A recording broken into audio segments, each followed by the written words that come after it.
Kristi Noem's impeachment prospects start to get real as Republican officials now join in on the effort. And I've got 4 interviews: Minnesota Governor Tim Walz, Minnesota Attorney General Keith Ellison, and lawmakers Ro Khanna and Robert Garcia. I'm Brian Tyler Cohen, and you're watching No Lie. So look, it's almost impossible to be held accountable for anything if you're in the Trump administration, because when you violate the law and people demand accountability, that Trumpian mantra of never admit fault, never take blame, never capitulate, all that stuff kicks in, and Trump rallies around his officials even harder. So basically, the more deserving they are of facing accountability, the less likely it is to actually happen. Unless you screw up so royally that it becomes impossible for even Republicans to ignore. To that end, here's Lisa Murkowski and Thom Tillis. Senator, do you have faith in Kristi Noem as DHS Secretary? I've already made a statement on that. Oh, I wasn't there for it? Yeah, I said that I've lost confidence in her. Do you think that President Trump should remove her from the position? Do you think she should resign? Obviously, up to the president. I think we would be better served with new leadership. And if she doesn't leave on her own volition, or if the president doesn't fire her from the position, would you support something like impeachment? I have expressed my lack of confidence in her, and my voice is out there, and we see what happens. And one more question: is it just is this just because of how she handled the Alex Preddy shooting, or do you think that it's a greater? I think that there are issue. I mentioned to just that reporter there. I think that there are other issues. I supported her. I supported the nomination. I had great hopes for her in the department, and I've been disappointed. Do you regret that vote? I just said I have been disappointed. I think that what she's done in Minnesota should be disqualifying. She should be out of the job. And I mean, really, it's just amateurish. It's terrible. It's making the president look bad on policies that he won on. He won on a strong message about immigration. And now nobody's talking about that. They're not talking about securing the border. They're talking about the incompetence of the leader of the Homeland Security and the other people, Davino, whatever his name is. He needs to go back to California, get his retirement papers, and go. These people are amateurs. They got to de-escalate there and treat these communities with some respect. Murkowski and Tillis are the first Republicans to join hundreds of Democrats in calling for Noem's impeachment. And the reason why isn't just the fact that she oversees ICE as the DHS secretary, and ICE can't seem to stop murdering people on the streets. It's also her sociopathic response to these killings. This individual showed up to impede a law enforcement operation and assaulted our officers. They responded according to their training and took action to defend the officer's life and those of the public around him. And I don't know of any peaceful protester that shows up with a gun and ammunition rather than a sign. This is a violent riot when you have someone showing up with weapons and are using them to assault law enforcement officers. I mean, it's Orwellian. And she says it without an ounce of shame. Like, she's truly dead inside, that she could step up to a podium after an innocent VA nurse holding a phone gets murdered execution style, and she has the audacity to claim that he was a threat, especially given the fact that we all saw the video. If you believe what Kristi Noem is saying there, you either do not have functional eyes, or you're so steeped in partisan hackery that you've taken up residence in Trump's colon. And of course, all of this has led to a massive backlash across the country. ICE is now a 70-30 issue, with 70% opposing it. I've seen a ton of non-political people in sports and music, on TV, in the creator space, all speaking out, which has become increasingly rare over the last few years. And of course, because politics is downstream of culture, that disgust is finally registering in the halls of Congress, even among Republicans. And as Thom Tillis said, this is one of their best issues. Like, immigration and border enforcement should be a gimme, especially if you're a Republican administration with full control of government in Congress. So to take that advantage and turn it into your biggest liability is almost impressive in terms of a bungled response. And I think part of it has to do with the fact that these ICE killings seem scientifically engineered to go against Republicans' own principles. You've got tyrannical secret police, unaccountable to anybody, executing people in the streets. Like, I seem to remember opposition to a big tyrannical government being a pretty dominant theme in Republican politics for literally my entire life. You've got these Trump officials claiming that having a legally concealed firearm holstered on your person as a justification to be executed. Like, I didn't have these people trying to erase the Second Amendment on my bingo card. And finally, it's just the blatant lying that puts on full display the extent to which this White House has utter contempt for their supporters. Like, honestly, to see a video where Preddy is holding a camera, his phone, gets pushed by an ICE agent, ultimately tackled by 6 full-grown men, his holstered gun taken away, and only after he's disarmed does an ICE agent unload a clip into him at point-blank range, and to then be told that the ICE agent is the victim and that Preddy is an assassin is just a level of gaslighting that even the most diehard Trump supporters would be hard-pressed to defend. And they're not, which is why Kristi Noem is now facing a legitimate effort by Congress to be ousted. So look, will it work? Nobody ever lost money betting on the cowardice of today's GOP. I do know that if she was a Democrat, if Kristi Noem was a Democrat, and this was during a Democratic administration, she'd have been criminally indicted by now. But what's clear is that the GOP is losing on this issue. And the fact that we are seeing a legitimate effort to impeach a Trump administration official in a White House where the number one rule is to never surrender is evidence of a pretty massive sea change. Which is to say, now is not the time to be complacent. It is the time to double down. Kristi Noem should not be within 100 miles of the levers of power. And it's going to take all of us putting pressure on every Democratic official to keep the heat on this issue and every Republican official to join Murkowski and Tillis and hold Kristi Noem to account. Next up are my interviews with Tim Walz, Keith Ellison, Ro Khanna, and Robert Garcia. No Lie is brought to you by ZBiotics. So what is the one small shift I've actually maintained this year? Reclaiming my mornings. I realized that a night of fun shouldn't cost me an entire day of productivity. So my shift is planning a balanced night out to ensure a high-quality morning after. I rely on ZBiotics pre-alcohol to support that goal and keep my social life and my wellness goals aligned. ZBiotics pre-alcohol probiotic drink is the world's first genetically engineered probiotic. It was invented by PhD scientists to tackle rough mornings after drinking. So here's how it works. When you drink, alcohol gets converted into a toxic byproduct in the gut. It's a buildup of this byproduct, not dehydration, that's to blame for rough days after drinking. Pre-alcohol produces an enzyme to break this byproduct down. Just remember to make pre-alcohol your first drink of the night, drink responsibly, and you'll feel your best tomorrow. Every time I have pre-alcohol before drinks, I notice a difference the next day. Even after a night out, I can confidently plan on being on camera without worry, which was basically impossible before. I'd have that glossy look, I couldn't concentrate. That's not even on my radar anymore, thanks to ZBiotics.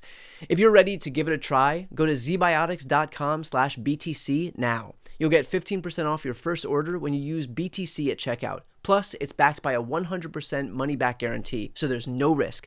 Subscriptions are also available for maximum consistency.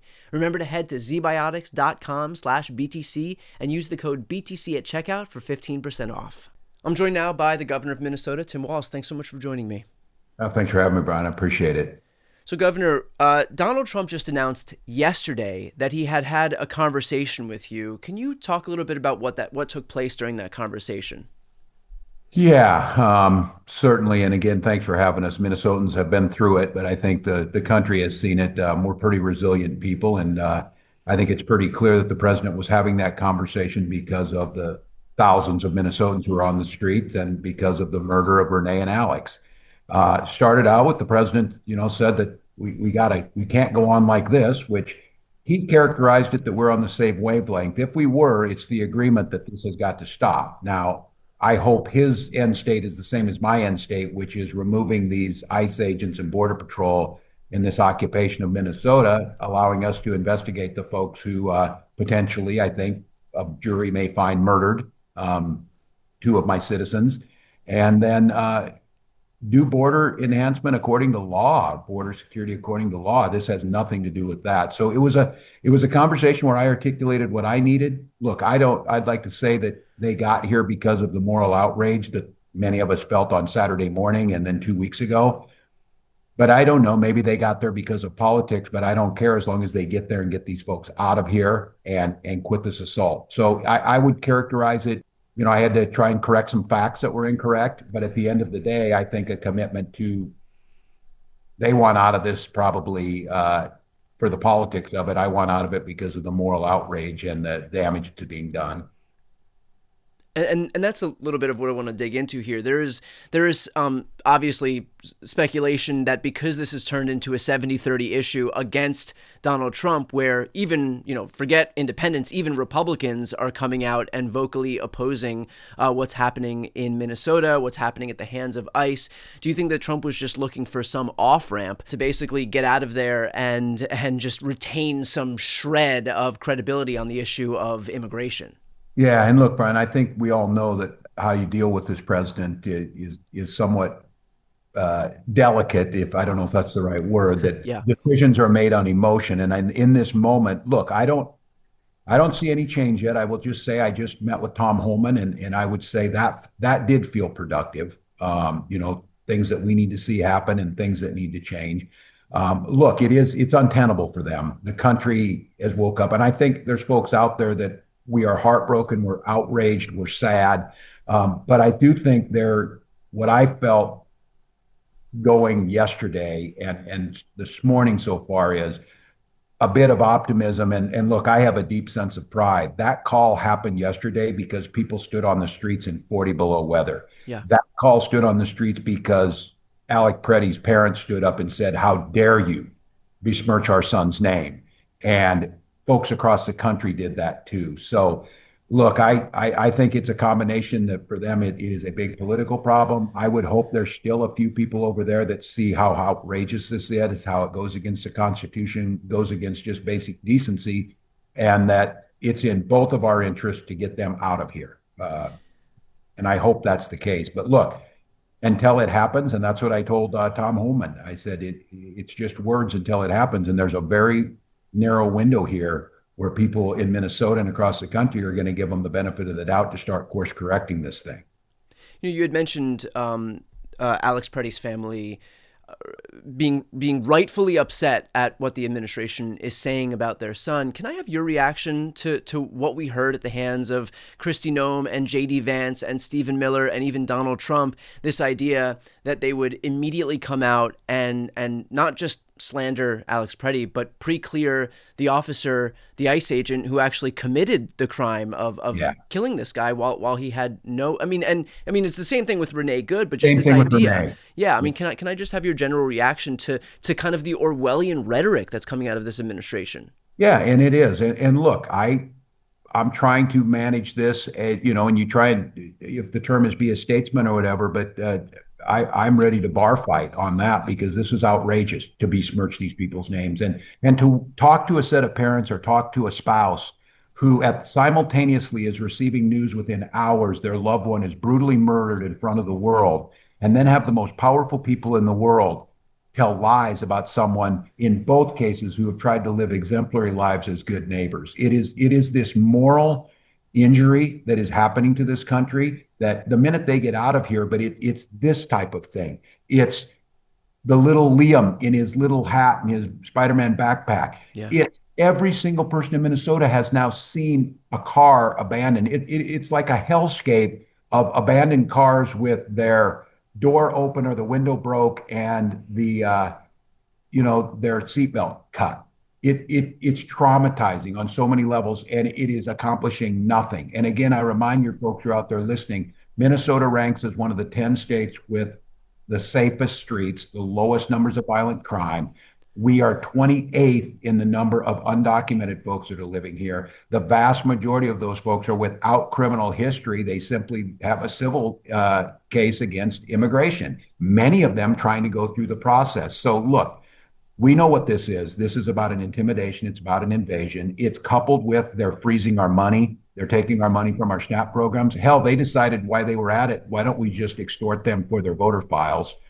They just threw it all at the wall. And I think for me, when it comes back to the human side of it, to listen to Michael and Susan, Alex's parents, in grief, but asking me, they said, whenever you get on an interview, can you tell the positive stories about Alex? I went and met with his coworkers yesterday. ICU nurses at the VA might possibly be, as a group, the toughest people you will ever find and the most selfless people. That group is devastating. The idea that their coworker and somebody who was a leader in that office, like they said, and they said when they watched the video, they saw it. I mean, think of that horror. But they said the minute that that woman got pushed, they said Alex had no other choice but go to her. That was exactly what he was going to do. And so I just want to send out thanks to the rest of the country, but I don't know if I have words or the capacity in language to tell you just how traumatizing this is. This feels like an invasion. And they came here all kitted up like they're in Afghanistan, Right.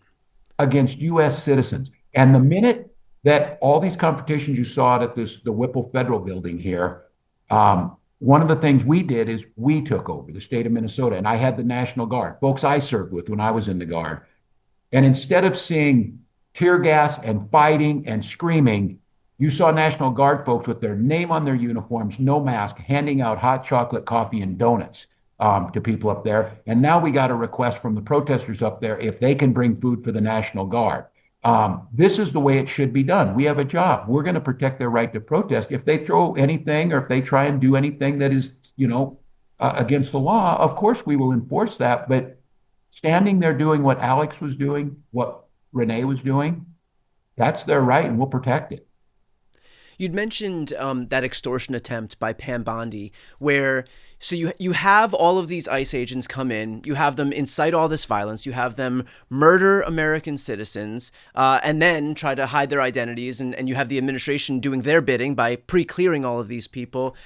Is there some sense that we're seeing mob boss tactics at play here where, the people who are responsible for the violence say, oh, we sure do wish this violence would go away. I think I have a way that we can do that. If only you were to confer some political concessions onto me, I think we can help each other out.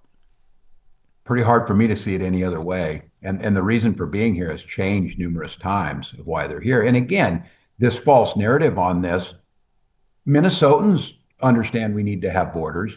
Minnesotans need to understand that if you commit crimes here, that you may need to be deported back. But Minnesotans also recognize there's folks that made arduous journeys to get here to try and put their children into school in little Spider-Man backpacks while they're working their job. And that we understand that the reason that so many of these people are in this, hellish state of limbo is because Republicans refuse to do comprehensive immigration reform and get more judges to adjudicate asylum claims that don't take 7 years. They should take 90 days. So, yeah, coming down with that. And look, President, the one thing is he usually tells you, I'll give him that.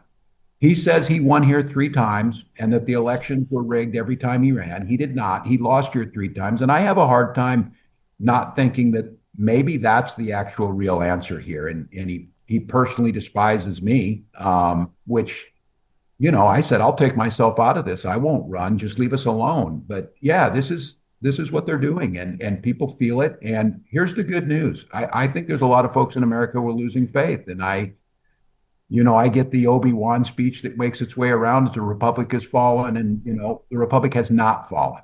And they've made their stand here in Minnesota, and they're leaving. Greg Bavano is out of Minnesota. Minnesotans are still here standing firm. If they don't make further changes, we'll still be standing. And I made a note of this, Brian. It's special election here today, just a couple of House districts or whatever. Minnesota is known for a lot of things. One of the things is our safe, secure elections. We are either in every election, either number 1 or number 2 with voter turnout. I'll go ahead and make a prediction right now. You are not going to see anything like the number of people who vote in November. And I got to tell you, there's people around Donald Trump, at least a few of them must recognize and said, we are going to get our asses handed to us in November. Yeah. And so, look, however you need to change course on this, I wish you were good human beings and change because of the moral outrage, but go ahead and change course based on the election. That's fine by me. Just get out of here and leave us to our work. So I understand the desire to want to move past this, but I think also it's going to be important to see some accountability for the people who have committed these crimes, and I use that term advisedly. When you have these ICE agents who've shot unarmed protesters, execution style in the streets, there's really no other way to cut it. Obviously, DHS is doing everything in its power to make sure that no investigation and certainly no prosecution takes place, and that includes withholding evidence from the BCA, from state investigators out there in Minnesota. And so, can you talk about your commitment to making sure that even if Trump's Yeah. Department of Justice doesn't move forward with any investigation or any legitimate investigation, that state investigators are going to take this seriously and pick up where the DOJ is leaving off? Oh, we absolutely will. That is an absolute commitment to those families. It's a commitment to the people of Minnesota and people commitment to America. I mean, it's an outrage, and you described it pretty well, Brian. But keep in mind too that after what they did with Renee Good and took the evidence, didn't investigate, cut us out, never happened before, highly unusual. We were prepared this time, and we were already. The minute that this happened, we went to a court and we got a judicial warrant to be on that site, and they disregarded the judicial warrant. So, look, I told Tom Holman today that there's several things he had to do. He has to reduce his force, and he has to allow us to be part of this investigation. Look, I don't know. I don't know where the investigation will take it because unlike Kristi Noem, J.D. Vance, Donald Trump, and the rest of them, I did not pass prayer judgment. But if we do an investigation and an indictment is warranted, these ICE officers are coming back to Minnesota and stand trial for what they're held for. And that could range from many things, but I think a lot of people saw what they saw with their eyes, and they know that that looked like murder to them. So yes, and I would go one step further. That part is going to be critical. And like you said about this moving on, I don't want these ICE agents to move to Maine. I don't want them to move to Philly. They'll find out if they move to either one of those places that they'll find the resistance they found here. Yeah. But I don't want them to do that. I think there's a broader conversation here of the moral damage and the real damage that the administration has done in just 1 year. When this thing is over at whatever time that is, I think we're going to need nationwide, truth and reconciliation on this because of them tearing us apart. They made us the enemies. They made us the enemies. They brought federal charges against me for having the audacity to tell people to express their First Amendment rights. They've done that to try and stifle people. For God's sakes, they're trying to do an investigation on the wife of Renee Good. Yeah. It's a moral outrage. And just to leave here, it's not all going to get better. And that's what they need to know. And look, I'll go ahead and make this prediction. The damage they've done to their political, and to Republicans' political future is already cast. I think Americans, every one of those people who stood in 40-degree weather, the tens of thousands who stood in minus 40-degree weather, you can be pretty sure they'll be in a warm voting booth come November, casting their ballot. So look, this is coming down on them, but I'm under no illusion that we are anywhere close to this being done, both for Minnesota and for the country. And so I just encourage people to stay out there. We expect justice. We expect them to follow the rule of law. Those things are not happening right now. Perfect place to leave off. We'll leave it there. Governor Walz, I appreciate the time. Thank you. I'm joined now by the Attorney General of Minnesota, Keith Ellison. Thanks so much for joining me. Thanks, Brian. Glad to be with you. So we've just witnessed two high-profile killings now in Minneapolis. This is Renee Good and Alex Preddy. We've also seen that the Department of Homeland Security seems hell-bent on making sure that state investigators don't get access to any of the evidence, any of the crime scenes, and on and on. How confident are you, or can you offer some commitment here that state investigators will in fact be able to investigate what's gone on despite the best efforts of DHS to prevent that? We will do every single thing we can, and we are doing every single thing we can to do a full, complete investigation. And that includes going to court last Saturday and yesterday to get a court order to preserve, protect, and prohibit from alteration any evidence secured at the Preddy crime scene. We're also moving out, and I can't go into detail, Brian, but I can tell you that we are moving to obtain more evidence in the possession of the federal government, and that they have no legitimate basis to state that they're not investigating the death of Renee Good and then refuse us access to the evidence. There's no legitimate position that could justify that behavior. That speaks to cover up. And in the United States, when somebody is killed, use of force, death investigation, it's normal, natural, and regular for there to be a joint investigation and for the federal government at the Department of Justice, Civil Rights to do the investigation along with state authorities. They've refused to do that. Todd Blanchard said there will be no investigation. So how now can they say they're going to deny us access to that information? So I can assure you there is nothing that can deter us from getting to the bottom of this and getting to the truth.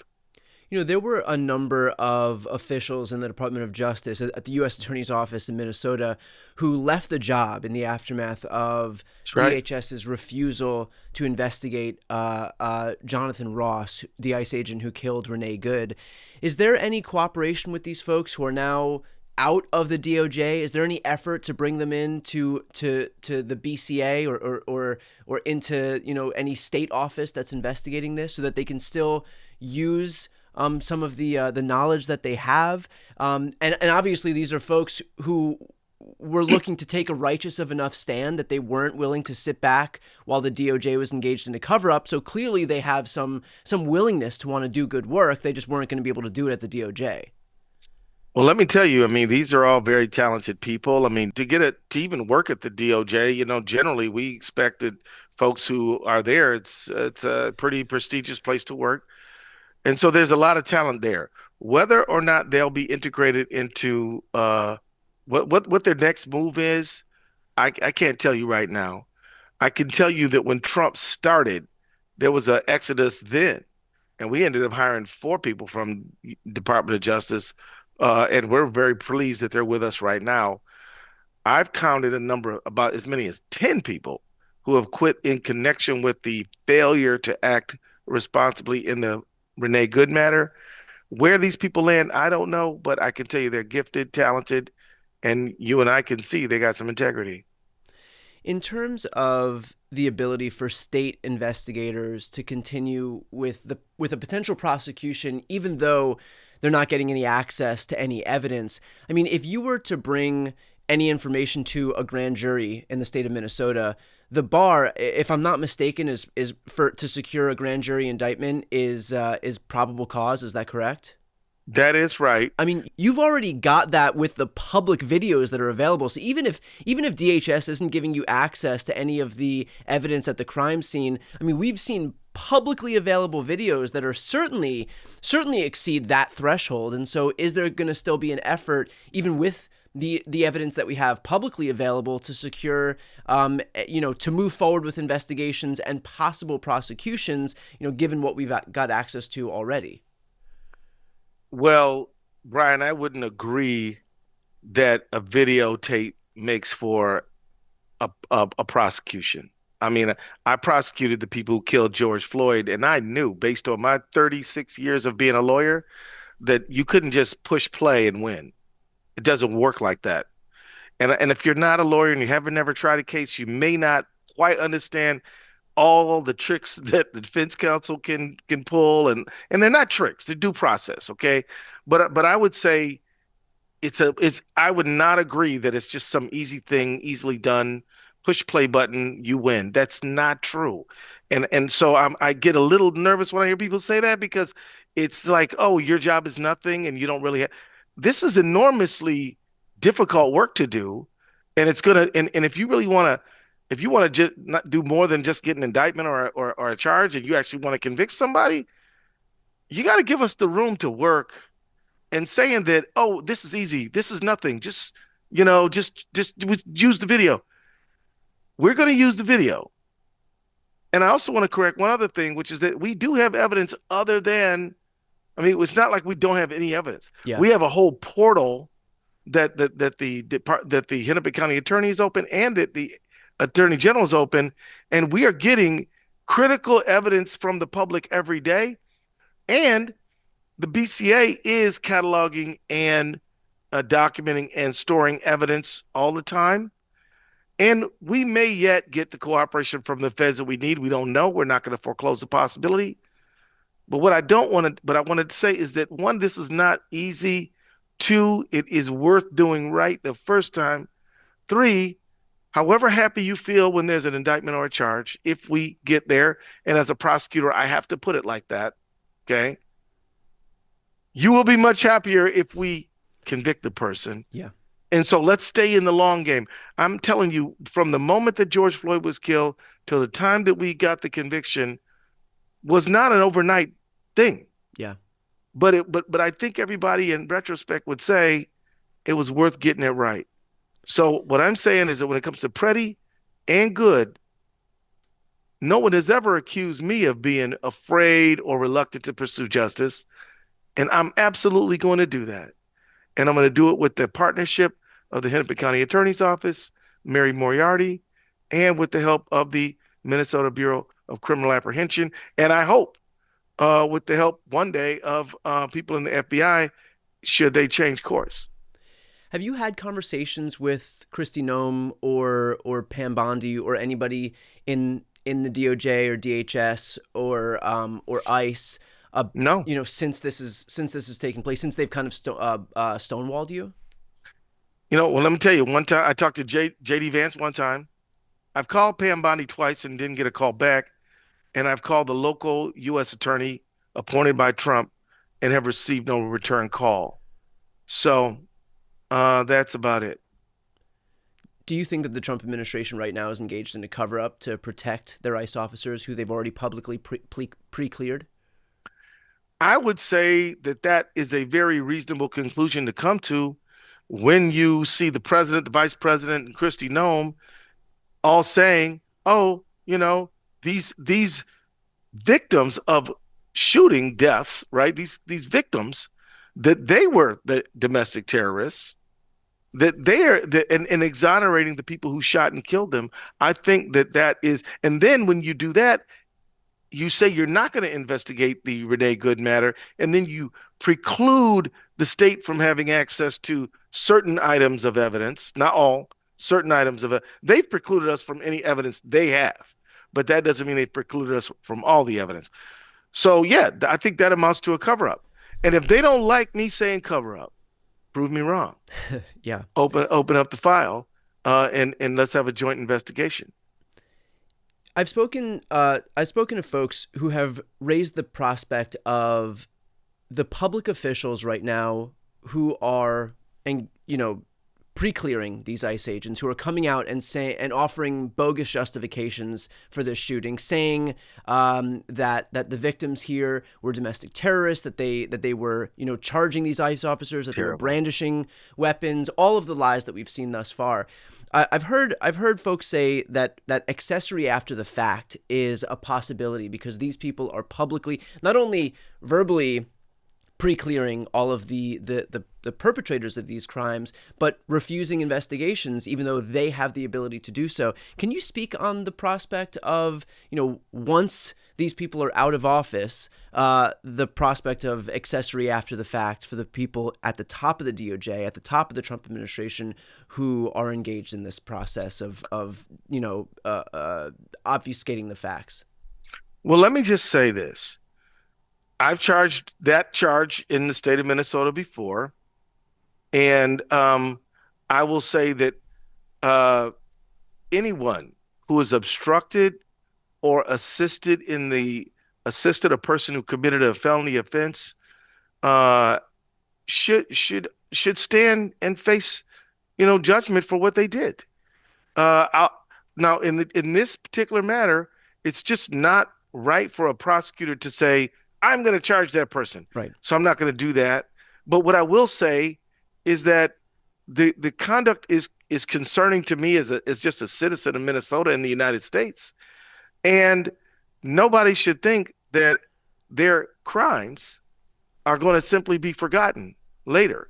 Now, one thing I would not do and would never do, and I think is disgusting and loathsome, is to use the criminal justice system to get after a political opponent. But when somebody breaks the law and it's clear, I think they should be held accountable for accessory after the fact or whatever it is. Greg Bovino had come out yesterday and spoke about the fact that they're not releasing any information about the ICE agent who committed the crime of killing Alex Preddy. Imagine that. And basically likened it to doxing, which of course, these are public officials. I remember a world where we can actually see these people's faces. And of course that world is long gone. But can I have your reaction to this idea that any effort to allow people to know who this public official was is tantamount to doxing? That is horse crap. It's just a lie. Yeah. I mean, look, police officers, state troopers, National Guardsmen, all types of law enforcement, sheriff's deputies, they walk around with not just their face uncovered, Yeah. but badge numbers and nameplates. Right. And on the side of their vehicles, you know, what department they're from. Now, why do they do that? It's an important part of what we call procedural justice. You're more likely to comply with law enforcement if you consider law enforcement legitimate. So I may not think I was speeding, and officer, you may think I was, but because I know who you are, I see your face, I see the insignia on your car, and you've written me this ticket, I have the prerogative of showing up and telling the judge, well, I don't think I really was speeding. But I'm not going to like run from the officer or anything like that because I know that this is normal. This is the processes of the state.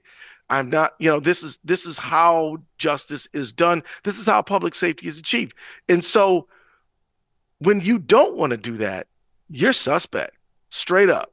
When you don't want to say what your name is, where you're from, the agency, when you don't want to show your face, you're trying to hide something. What are you trying to hide? Well, in case of Operation Metro Surge and all the behavior of these ICE and border agents, illegal conduct. Yeah. Everything from misdemeanors to arguably homicide related charges. And so that's what this masking is. This masking is the tactic of authoritarianism. The masking is 180 degrees away from legitimate constitutional law enforcement. And you can't get a law enforcement officer on this show who is trained and is professional and has gone through the rigor of doing constitutional policing to say that that's okay. They all will say, no, we don't do that. And so they actually, ICE and the border agents are a stain on the good name of law enforcement who tries to do a good job every day. And so that's what I have to say about it. It is deeply disturbing that they're wearing these masks and that they cover up their identity. And they're also an open invitation to kidnappers. Right. Right. And we've seen that play out, by the way. We've seen people posing as ICE agents because now it's become the norm that these people just show up in masks without having to identify themselves, and we've become accustomed to this idea that that's how law enforcement works in the Trump administration. Well, and then you got Kristi Noem and Bovino openly lying to the American people. I mean, just say, oh, the pretty attacked the agent. That's clearly not true. I mean, there's just so many things that are manifestly just ridiculously, absurdly untrue. But they say it, they must know that they're lying straight to the face of the American people. So why are they doing it? I think it is, if you go along with my lie, you're a good, loyal MAGAite. If you don't go along with my lie, you're a sympathizer for, I don't know, domestic terrorists or something. Right. You know what I mean? It is a Orwellian sort of worldview that these people are perpetuating by openly lying to us and telling us what we know isn't true.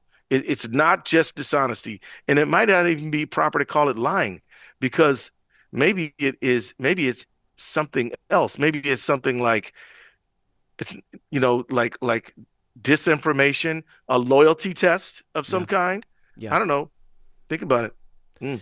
Last question here. How concerned are you that when we see these surges of violence, as we just saw with, the ICE killing of Renee Good and then Alex Preddy, that this is all just a pretext for Trump to be able to say, look at all this violence, we have to send more troops in, or in fact, we have to invoke the Insurrection Act here? Right. Well, I'm very concerned about it. They provoke the violence and then justify the Insurrection Act based on that violence that they provoked.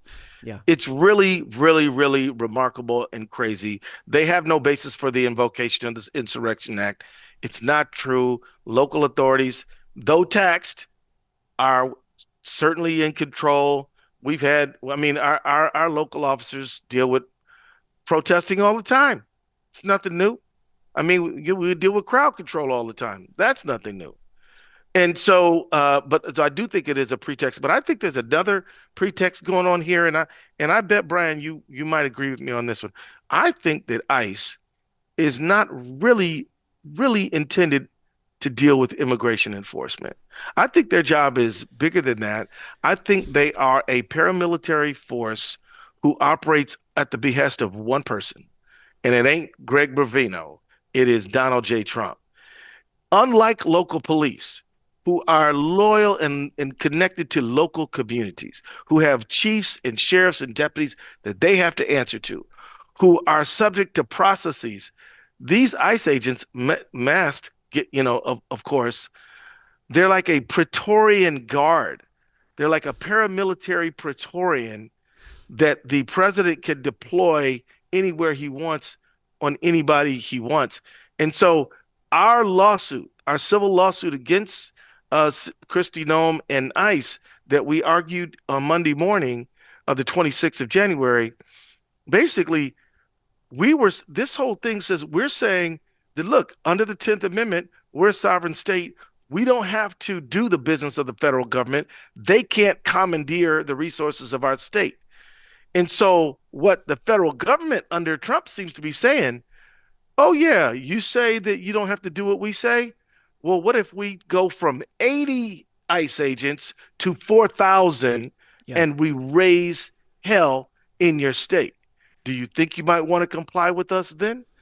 And my thought, Brian, is that, if Trump couldn't do it with a executive order, how could he do it with 4,000 masked armed men? I mean, it's really remarkable.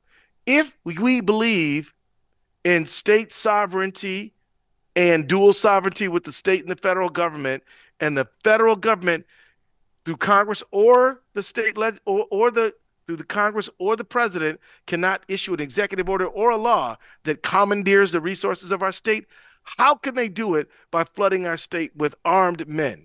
Yeah. I mean, it's literally at the barrel of a gun that they're trying to get things that they could never get through a courtroom. Yep. So we stand against it, and we're going to fight. And I hope it's okay to tell you that, man, I really admire you and your show. Well, you're doing a good job out here. Man, you're so good at this law stuff that I thought you were a lawyer. Well, and you're still a young man. You might want to go to law school, brother, because you could probably help a lot of people doing that too. Well, we'll leave it there. Attorney General Keith Ellison, thank you so much for the time. Thanks for the fight you're waging here. I appreciate it. Keep it up, Brian. Thanks. I'm joined now by Congressman Ro Khanna. Thanks for joining me. Thank you, Brian. So, Congressman, I wanted to have you on because you put together a really effective, in my opinion, list of things that we can do to hold ICE accountable, to push back against the overreach that we're seeing right now at the hands of this rogue, lawless, secret police agency. So can you talk a little bit about some of the things that we might be able to do right now to hold ICE to account as, in the position that we're in right now, which is from the minority and then moving forward? Right. People are horrified by the state execution of an American, but they want more than tweets and Instagram videos and social media posts. They want a plan of action. So I'm going to be introducing a bill that I hope can unify Democrats. It'll have three core points to it. First, let's make sure that we are not funding ICE in terms of the shutdown bill. Second, let's repeal the $75 billion in multi-year ICE funding. And third, let's end qualified immunity for these ICE agents and make sure that we're actually prosecuting ICE agents who break the law and hauling them in front of Congress. Now, it's going to have 10 total, but those are the three core themes. So I want to talk about the likelihood of any of these things passing, given the fact that, look, right now, Democrats are in the minority, but even if Democrats are in the majority, they still have to contend with the prospect of a veto by Trump. And so is there any way for Congress to actually get these things done, given the fact that we can't go through regular course of order with Trump at the top of the food chain? First of all, we need to see Congress act, right? I mean, the Republicans, when they were in the minority, every day would introduce or try to introduce legislation to repeal Obamacare. So the fact that we may not be in power doesn't mean that we go to sleep. We should be on the floor introducing what the legislation would be if we were in the majority. Second, there are Republicans who have emailed me, who I've worked with on the Epstein matter, who are concerned about government overreach. They're concerned, frankly, from a Second Amendment perspective, because the person was carrying a handgun, but which was legal. And, they certainly don't want a precedent of the federal government overreaching and killing people with guns. So I do think, like we did with the Epstein files, we can find unique coalitions to move forward. But what I was saying with that agenda is, let's get to work on it. Let's be introducing legislation every day, holding hearings every day, making sure that we are trying the discharge petitions, making sure we're trying coalitions, showing up for field hearings like the Progressive Caucus did in Minnesota. Not just, oh, well, we're not in charge, let's wait to 26 or 28. No, what are we doing now? In terms of DHS funding, obviously the bill eked out of the House, but now in the Senate, Chuck Schumer came out and said that basically Senate Democrats are not going to be a party to passing any budget that includes this DHS funding. And so do you have any degree of confidence that there will be enough Republicans who see the abuses at the hands of these ICE agents and say, you know what, I think this is a hill that we're not willing to die on, so let's relent here? I think there may, but if the Democrats, of course, stay unified, then they can't pass it, because this is not reconciliation. They need 60 votes. So I'm glad there's a line even for Schumer that seeing the state execution of Americans is too much. Yeah. And that we're going to hold together. I mean, look, Bill Clinton, whose politics are much more centrist than mine. I mean, his statement saying he's concerned for this country. He doesn't know what's happening in this country. He could not have imagined that you'd have state government officials shooting American citizens. It is horrifying. Yeah, I mean, just literally executing them in the street. And then on top of that, to your point that you made before, to lean on this excuse that, oh, well, they were armed. This is a Republican saying that somebody being armed is a pretext to be able to just serve as judge, jury, and executioner and kill them in the street. Two of the other things that you had spoken about that I want to talk about here, one is the idea of impeaching Noem and Pam Bondi. Obviously, Kristi Noem continues, even in the face of all of this, to go out and just lie brazenly and claim that the victim here was a domestic terrorist with no basis to do so, no evidence to claim that. You have Pam Bondi doing the exact same thing. Is there an appetite among your Republican colleagues to actually move forward with some type of impeachment? With Pam Bondi, absolutely yes. And that stems in part from the Epstein files. I mean, she has covered up with the Epstein files. There is a lot of Republican discontent. Massey and I have been talking about impeaching her or doing inherent contempt. And we will be moving forward in the next couple of weeks as we're gathering more Republicans. And there's a through line here, right? The elite impunity between Epstein and the elite impunity between pardons for political contributions and the elite impunity allowing ICE agents to kill American citizens without investigating, prosecuting them. It's just an administration that lies and doesn't have accountability. With Noem, again, less support than maybe Pam Bondi, which has been in the culture for weeks. But now I'm starting to hear from some of the same Republicans who are working with me on Epstein and on Bondi that she has engaged in government overreach, especially on this issue of the Second Amendment. They don't want a precedent of an attorney general or a Department of Homeland Security giving instructions to shoot people just because they have arms. And I do think that this could be a dividing line where they see the ICE thing less from an immigration perspective and more from a government overreach perspective and a violation of freedom. So I think those are two realistic impeachments that we should pursue starting next week. One of the other things that I had that I thought was especially interesting in your list was the idea of investigating and prosecuting every ICE agent who broke the law. Obviously, we saw Jonathan Ross, who executed Renee Good just about a week ago, and now we have this latest ICE agent who executed Alex Preddy, also in Minnesota, and yet the reality is that we already know DHS is not allowing the BCA, state investigators in Minnesota, to have access to the crime scene. They want to retain full jurisdiction so that state investigators don't get to do any prosecution at the state level. And that's for the express purpose that Pam Bondi and the rest of the law enforcement officials at DOJ have already pre-cleared any ICE agents and have decided that they can act with impunity so long as they're politically aligned with Trump. And so how much confidence do you have that we are going to see some accountability, given the fact that without even engaging in a modicum of investigation, we have Pam Bondi, J.D. Vance, Donald Trump, any other Trump administration official who's already decided by fiat that anything these ICE agents do is completely justified, and in fact, the victims are somehow the perpetrators?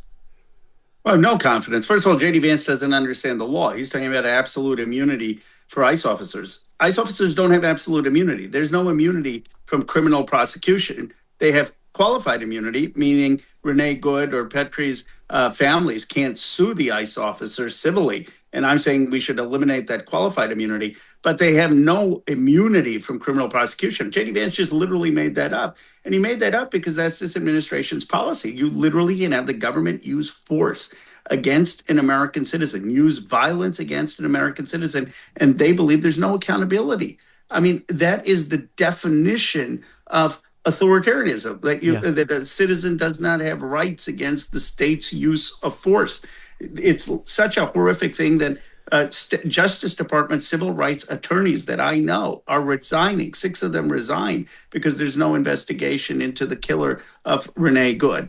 And my view is that we need to make it very clear that when we take back the Congress, these people will be hauled in front of the Oversight Committee. When we take back the White House, these people will be prosecuted. But we need to make a list, keep a list of everyone who's been violating the law under the Trump administration, whether those are people who are killing boatsmen in Venezuela, whether they're people who dismantled agencies that killed people in Africa, whether it's people who have engaged in illegal conduct in ICE, and they all need to be held accountable and investigated and prosecuted, not out of retribution, but out of a sense of justice, because without justice, you cannot have reconciliation. Without a sense of affirming the rule of law, this country cannot move forward. So I'm not one of those people who thinks, kumbaya, let's move forward, all is forgiven. I think we need to make it clear that there's going to be consequences when we have the Congress and the White House. And one more point, Brian, on that, that's going to also provide a counter incentive in the next 3 years for them not to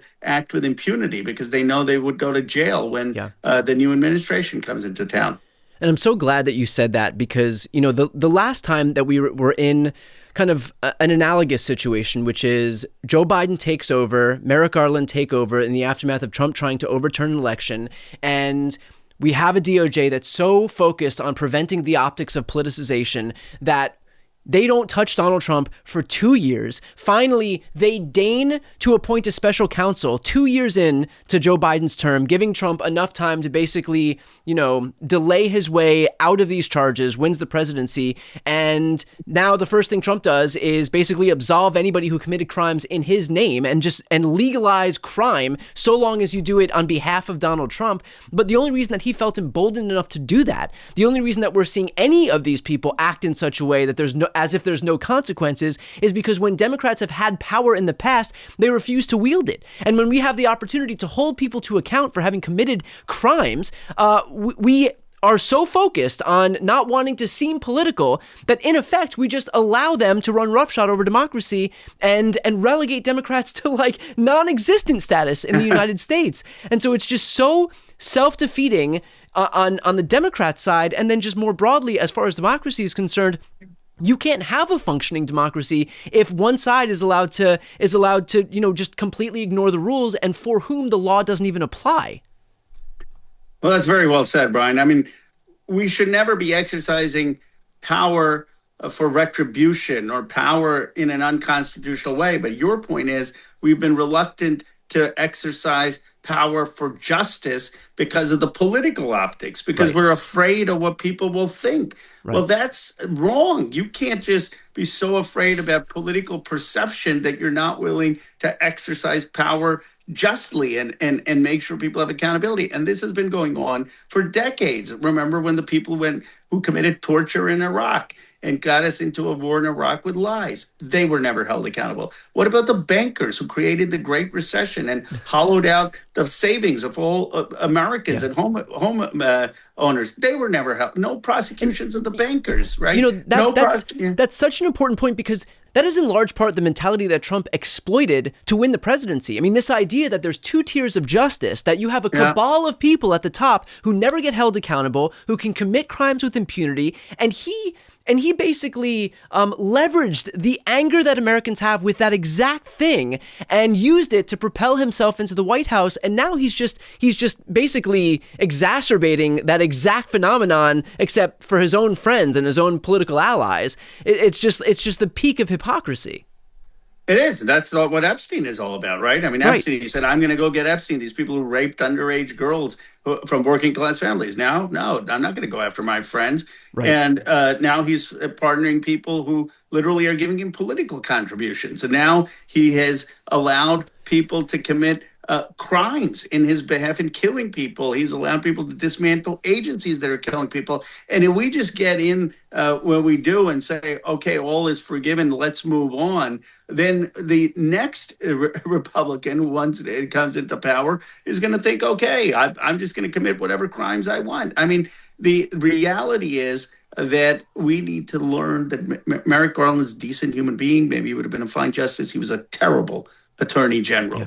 Yeah. And, we should have had someone in that position who is actually going to go after the crimes. I mean, I know Vice President Harris was, did well as vice president, but she would have actually had the chops to go after people as an attorney general. You need someone who's aggressive and going to actually fulfill the law. Right. And deter criminals from committing crimes in the future. And that's something that we don't have, which is why we have such an emboldened MAGA Republican Party right now, because, why wouldn't they? What Democrats have shown them that there's some deterrent value to doing anything that they're doing. I want to finish off with this. We have seen the way in which ICE has comported itself. Should ICE continue to exist? Is it salvageable in any form? No. And that should be the answer across the Democratic Party. Absolutely not. It has been corrupted. It has been tainted. It is an agency that is rogue, that is killing American citizens. Tear it down.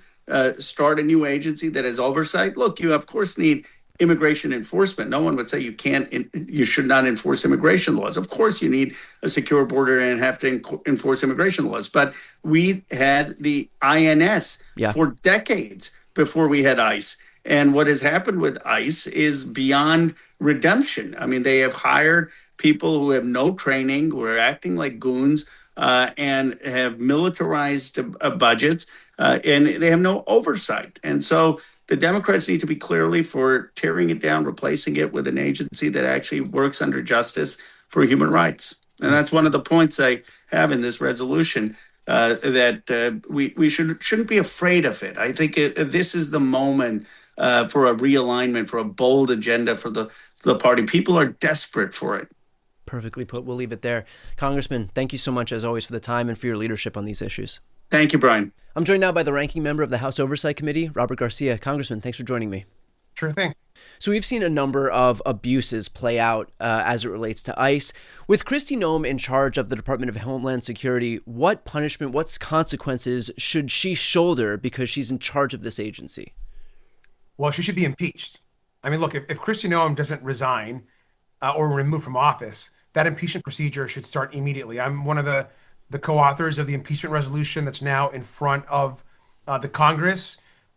There's no question that she has gone above and beyond the crimes, what she's done to rip up our Constitution, due process for U.S. citizens, the way she's treating people, the way that she and her agents have now, of course, now are killing Americans and people on the streets of our country is not only shameful, it is every American should be so disturbed by the images they're seeing now. And to have her and others come out and say that everything that the agents are doing is correct, or somehow that we shouldn't believe what we're seeing.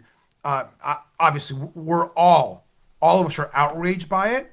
And so she must be impeached. And those efforts are underway. And I know that Oversight, Judiciary, Homeland Security, those three committees are going to be very involved in that process.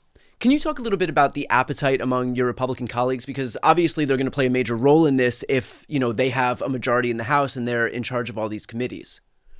Look, some of the Republicans are obviously starting to grow a little bit of a spine.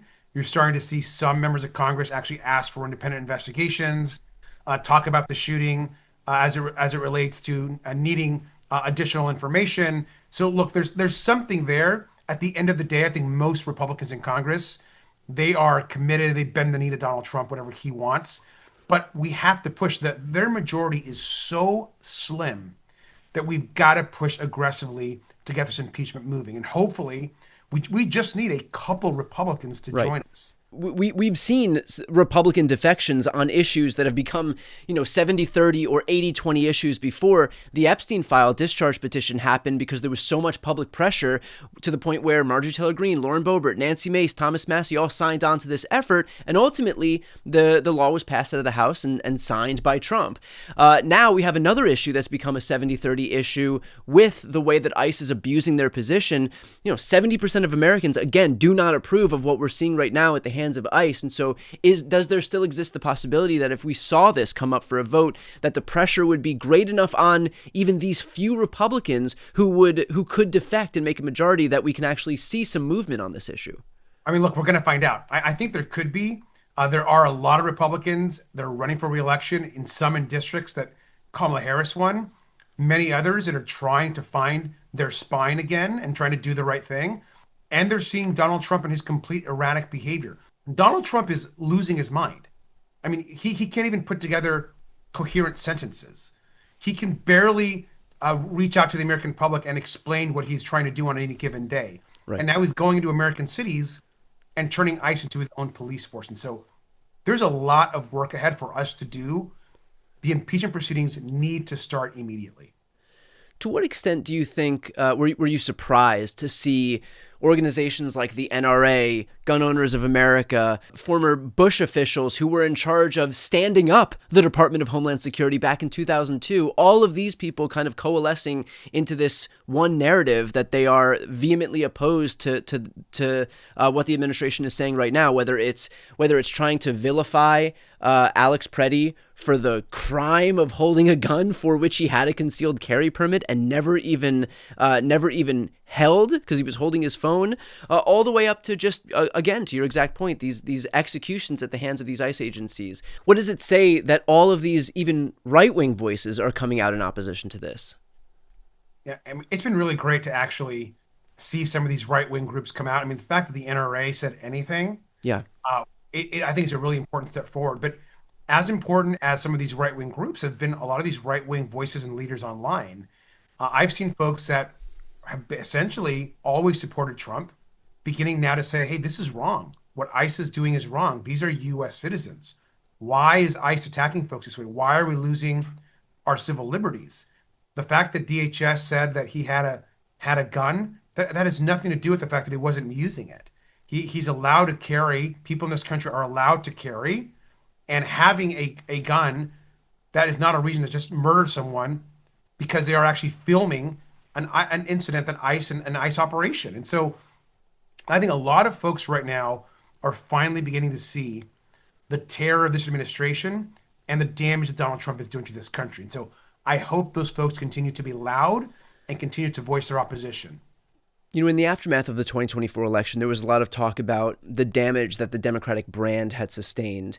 Cut to, we're now in January of 2026. Today, the gubernatorial candidate for the Republican Party in Minnesota dropped out because the brand of the GOP is so toxic that he didn't even think it was worth it to run as a Republican in that state. And so can I have your reaction to kind of that switch that we're seeing right now at the hands of a party that had, clear runway, everything going for them, to the point where just, a year later, they can't even run as Republicans in certain states because the what Trump has done to that brand is so egregious. Well, absolutely. And let's look at the polling and the research. I mean, first, Trump is historically unpopular right now. He's never been this unpopular, not just with the American public, but with his own base. Yeah. The MAGA brand is underwater completely. Really, I'm seeing these numbers. And what's really interesting is he's not just doing poorly in traditional areas like healthcare or even on the Epstein files issue, but now on immigration. He's underwater on what used to be his signature issue, where the American public has turned on him on the one issue where he had a lot of strength. And so what you're also seeing is Republicans across the country trying to distance themselves But more importantly, I think you're seeing energy on the Democratic side. We have a real shot, not just of winning the House, but winning the Senate. If we can somehow win the Senate, which will be very hard, there's no question about it.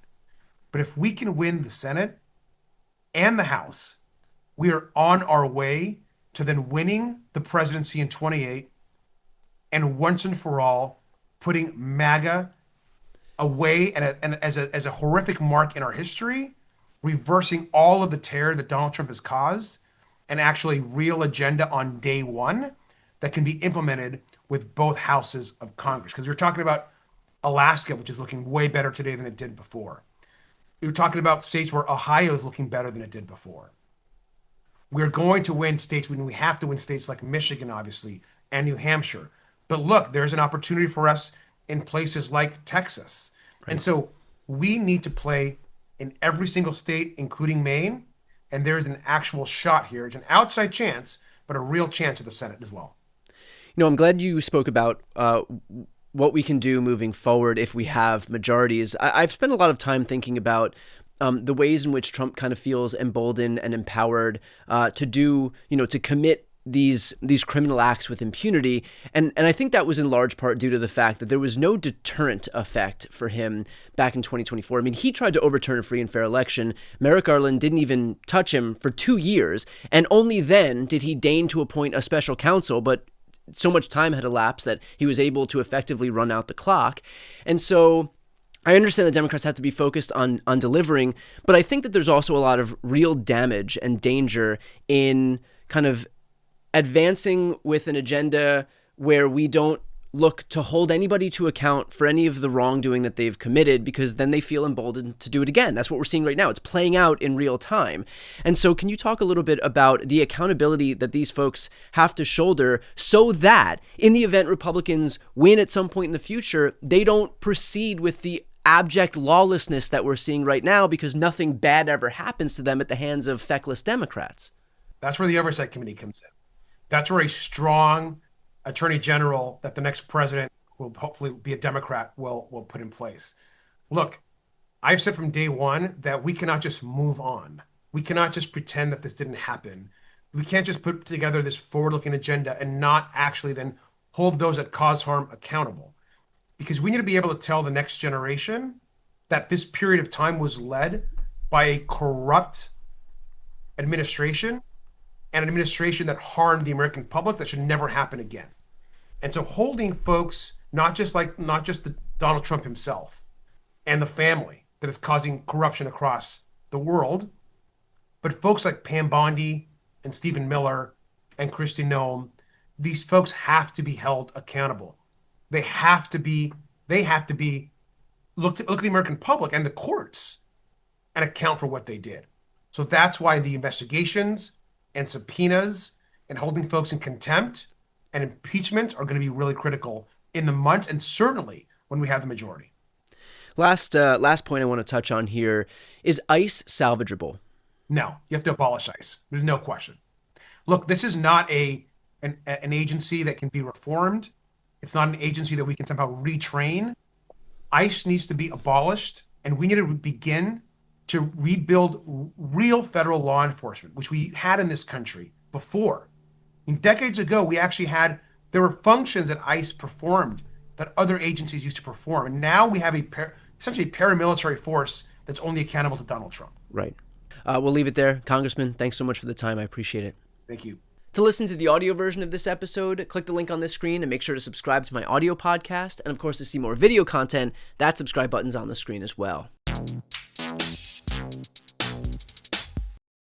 Before you go, if you enjoyed this content and you want to see more and support independent media, please subscribe to this channel. The subscribe button will be right here on the screen. But second, the reality is that we are now in a political environment where this administration can lean on any of the social media platforms to suppress certain voices if they don't like critical coverage. That means my longevity here is in the hands of a few tech billionaires who are already making it clear that they are willing to cater to this administration. To that end, signing up for my newsletter is a way for me to reach you directly if that ever becomes necessary. I'll put the link right here on the screen as well, so please sign up. It's free, but there's also an option to do a paid subscription if you'd like to support me and my team. I really appreciate it. Thanks so much for watching.